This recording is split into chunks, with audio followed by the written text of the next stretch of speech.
नमस्कार दर्शकों, आप देख रहे हैं राज न्यूज एक्सप्रेस। मैं आपका दोस्त राज सिंह भाटी। माननीय प्रधानमंत्री नरेंद्र मोदी जी ने सुभाष चंद्र बोस की जयंती पर क्या कहा?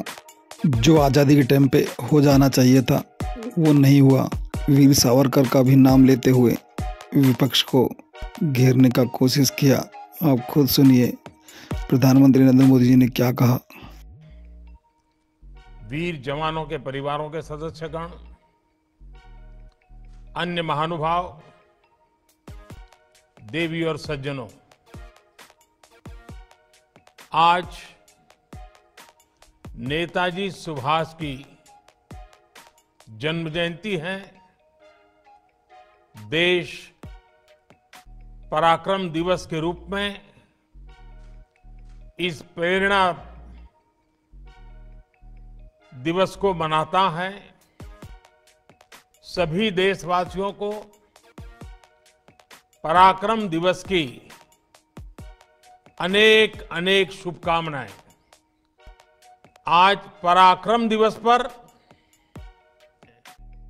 और अविरत प्रेरणा पाती रहती है।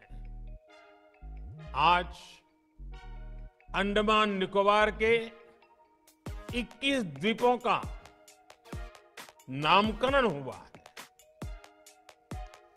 इन 21 द्वीपों को अब परम वीर चक्र विजेताओं के नाम से जाना जाएगा।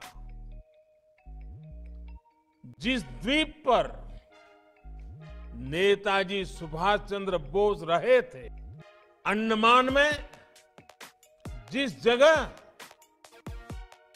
नेताजी ने सबसे पहले तिरंगा फहराया था, वहां आज गगनचुंबी तिरंगा आजाद हिंद फौज के पराक्रम का गुणगान कर रहा है। बीते 8-9 वर्षों में नेताजी सुभाष चंद्र बोस से जुड़े ऐसे कितने ही काम देश में हुए हैं जिन्हें आजादी के तुरंत बाद से हो जाना चाहिए था, लेकिन उस समय नहीं हुआ। देश के एक हिस्से पर आजाद भारत की पहली सरकार 1943 में बनी थी। इस समय को अब देश ज्यादा गौरव के साथ स्वीकार कर रहा है। जब आजाद हिंद सरकार के गठन के 75 वर्ष पूरे हुए, तब लाल किले पर देश ने झंडा फहराकर नेताजी को नमन किया था। दशकों से नेताजी के जीवन से जुड़ी फाइलों को सार्वजनिक करने की मांग हो रही थी। ये काम भी देश ने पूरी श्रद्धा के साथ आगे बढ़ाया। आज हमारी लोकतांत्रिक संस्थाओं के सामने कर्तव्य पथ पर भी नेताजी बोस की भव्य प्रतिमा हमें हमारे कर्तव्यों की याद दिला रही है। मैं समझता हूं ये काम देश हित में बहुत पहले हो जाने चाहिए थे, क्योंकि जिन देशों ने अपने नायक नायिकाओं को समय रहते जनमानस से जोड़ा, साझे और समर्थ आदर्श गढ़े, वो विकास और राष्ट्र निर्माण की दौर में बहुत आगे गए। इसलिए यही काम आजादी के अमृत काल में भारत कर रहा है, जी जान से कर रहा है। साथियों, जिन 21 द्वीपों को आज नया नाम मिला है, उनके इस नामकरण में भी गंभीर संदेश छिपे हैं। ये संदेश है एक भारत श्रेष्ठ भारत की भावना। ये संदेश है देश के लिए दिए गए बलिदान की अमरता का संदेश। अंडमान की पहचान को गुलामी की निशानियों से जोड़कर रखा गया था। हमारे आइलैंड्स के नामों तक में गुलामी की छाप थी, पहचान थी। मेरा सौभाग्य है कि 4-5 साल पहले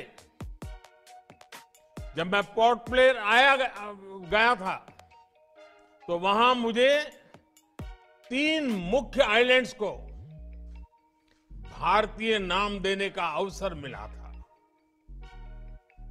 आज रॉस आइलैंड नेताजी सुभाष चंद्र बोस द्वीप बन चुका है।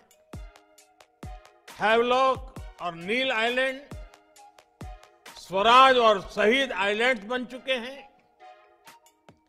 और इसमें भी दिलचस्प ये कि स्वराज और शहीद नाम तो खुद नेताजी का दिया हुआ था। इस नाम को भी आजादी के बाद महत्व नहीं दिया गया था। जब आजाद हिंद फौज की सरकार के 75 वर्ष पूरे हुए तो हमारी सरकार ने इन नामों को फिर से स्थापित किया था। साथियों, आज 21वीं सदी का ये समय देख रहा है कि कैसे जिन नेताजी सुभाष को आजादी के बाद भुला देने का प्रयास हुआ, आज देश उन्हीं नेताजी को पल पल याद कर रहा है।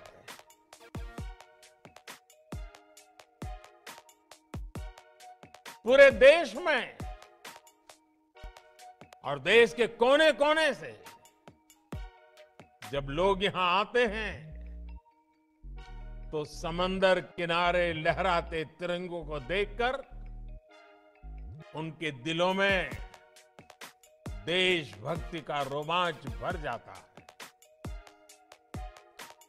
अब अंडमान में उनकी याद में जो म्यूजियम और स्मारक बनने जा रहा है, वो अंडमान की यात्रा को और भी स्मरणीय। बहनों, अंडमान की ये धरती वो भूमि है जिसके आसमान में पहली बार मुक्त तिरंगा फहरा था। इस धरती पर पहली आजाद भारतीय सरकार का गठन हुआ था।